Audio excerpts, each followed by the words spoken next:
सारखा सतपुरुष या महाराष्ट्राच्या मातीत पाहायला मिळत नाही. अविरतपणे या ठिकाणी आपलं जीवन या सेवेकरित आहे. पण एक वाक्य, एक महत्वाचा मुद्दा आहे, ऐका बरं. आपल्या जीवनात असलेलं सुख आणि आपल्या जीवनातलं दुःख लोकांसमोर सांगू नका बरं का. आपल्या जीवनातलं सुख आणि आपल्या जीवनातलं दुःख लोकांसमोर सांगू नका. आई, आपल्या जीवनातलं सुख आणि आपल्या जीवनातलं दुःख जर तुम्ही लोकांसमोर सांगितलं तो लोक ऐकताना रडून ऐकतील आणि जगाला सांगताना हसून सांगतील.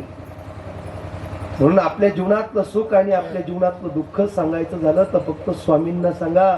त्या स्वामींचं वाक्य, अरे भिवू नकोस, मी तुझ्या पाठीशी आहे, आपल्या मागे आणि पुढे उभं राहते. लोकांना सांगू नका आपल्या जीवनातली सुख आणि आपल्या जीवनातली दुःख.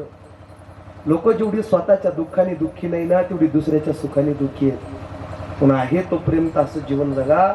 कमीत कमी गेल्यानंतर म्हटलं पाहिजे, उत्तमची उरे केली ती मागे. एवढं चांगलं जीवन आपलं ऐश्वर्य